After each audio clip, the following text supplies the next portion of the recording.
Hey everyone, this is Rachel and I'm here with another process video. Today I'm working with a bunch of stuff from Dear Lizzy. The papers are all from Saturday, but the embellishments are a mix of Saturday and her newer collection, Lovely Day. I don't have a ton of embellishments left from this Saturday collection, so I just went through my Lovely Day stuff and pulled out a couple of things I thought might work with it. Now, I did this layout on National Scrapbook Day, and it was actually for a challenge on the Victoria Marie Facebook page. And the challenge was to do a grid design, so I'm going to go ahead and do that. I'm going to cut all my pattern papers to a 3x3 size, and the reason I chose this particular line actually had less to do with wanting to use it because it went so well with my photos, because you'll see my photos are very basic color-wise, but just because I happen to have quite a few scraps of this particular line, so I knew I wouldn't have a problem cutting 3x3 papers. So I'm just kind of moving things around, seeing what's going to work. You'll see I've got two 3x4 photos that are going to be my photos, and yeah, I've got two 3x4 photos that are going to be my photos. I've got two 3x4 photos that I'm going to use, and the reason they're 3x4s is my usual reason for using smaller photos, which are they're not super fabulous quality. One is a screenshot of a text conversation between myself and my nephew, and the other is he took a picture of someone's phone with someone's of a group shot of him and his castmates for a particular show. So it's anytime I tried to, even like trying to fix it up, it was not going to get any better. So I just printed it at 3x4, and that's what we're going to live with. Now I'm starting to glue my papers down, and I'll realize in a minute I've made a large mistake. I'm forgetting that because my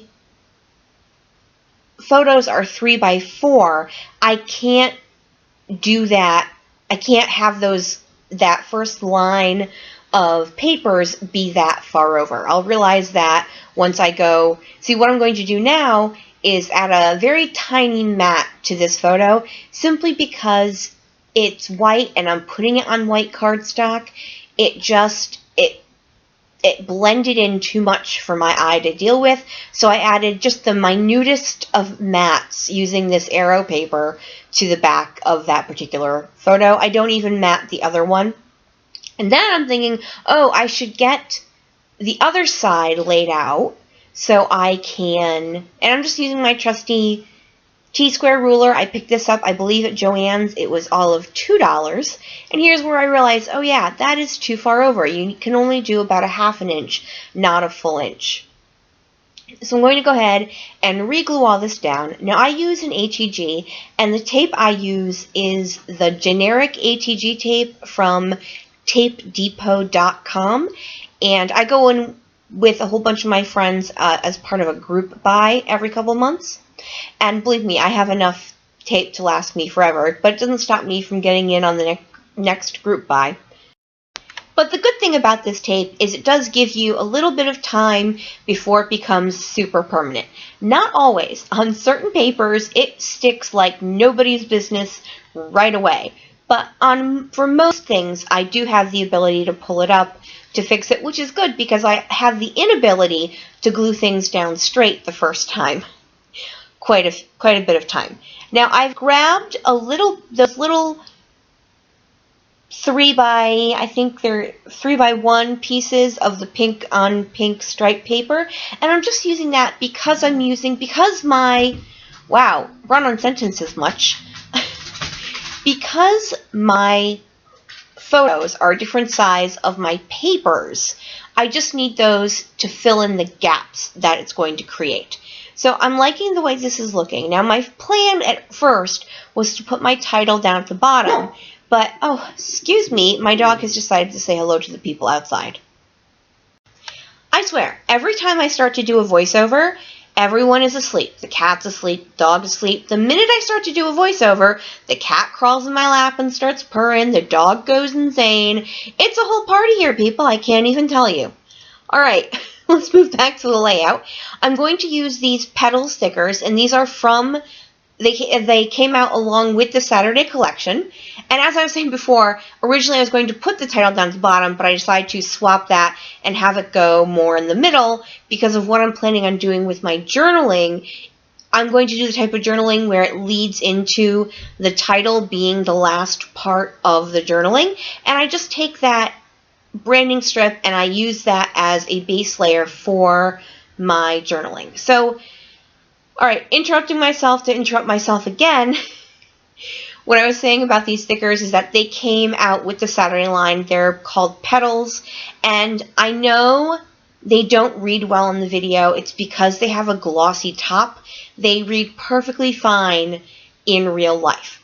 I used some L Studio in black just for the word the, and then I'm going to go back to the Petals stickers for the word craft, and I think, oh, I can add the 2017, which I never do because I have such a horrible time of not using numbers ever that I always have them left over. You'll see on those stickers on the right-hand side there, I still have most of the numbers left on that, and I don't have a lot of those stickers left. Anyway, so I'm like super proud of myself. Woo, you used numbers. Go, Rachel, go. So once I finish doing the numbers, it's going to be time to embellish, which I love to do. And I'm going to start off again with these stickers, and this sticker says, I think, something like live a life of magic or something along those lines. And I'm going to add this sticker in the arrow sticker in the lower left hand, but I'm going to move that in a minute because I'm going to realize I'm going to end up with 4 embellishment clusters starting off, and while I normally don't have a problem with that, because this is a grid design and it's already very squared off, by having 4 embellishment clusters, that just emphasizes the squareness of it, and because I don't necessarily want it to look like a big box of boxes, I decide to move that sticker over to that die cut that says Live Today and make it 3 instead of 4. Now, to recap what I've done while I was chatting, I added that Live Today die cut. That is from the Lovely Day collection that I had pulled it from the Lovely Day collection pack I have, along with that heart die cut and that Oh Hello die cut. Those all come from Lovely Day. I also pulled that sticker that says Yay, and that comes from the Saturday collection. And then I had grabbed these open stars, and these are actually from Studio Calico, and then some tiny stars also from Studio Calico. I also grabbed that camera flare, and that I bought. A friend of mine, Glory, has a lovely little flare Etsy type shop, and so I bought a whole bunch of the new flare from her because I was running low, and I can't run low on flare, people. I would cry. So I'm almost done with my embellishing, and I'm about to start my journaling. And as I mentioned before, my plan, oh, you know what, I do add from that Saturday sticker, 6x12 sticker sheet, some little hearts just kind of in each of the embellishment clusters. Because I'm thinking, of course, now I know what I did with the journaling, but then I was thinking exactly what I was going to do with the journaling. So what I'm going to do is write some lines, and because I need for my journaling to end right before my title, I'm going to pre-write my journaling on this little notebook just to see how many lines I actually need. So while I'm doing that, I will go ahead and talk about my journaling. So my nephew has decided, and I've mentioned this before because I've documented several of his show experiences, that he is very much interested in perhaps doing technical theater as a career, as well as studying it in college. So this is talking about how the text messages how he ended up being named assistant stage manager, and he's a sophomore, so that's a pretty big deal. His school has a pretty robust theater department. They belong to several theater groups for high schools. They participate in theater festivals, and so for him to be named assistant manager was a big deal to him. And so I'm just talking about how he's really enjoying learning all these new things and learning his craft, and that is going to finish up my layout for me. So thank you guys for joining me here today. If you could flip me a thumbs up, that would be super awesome. I hope y'all are having a fabulous time, and I'll see you soon. Bye!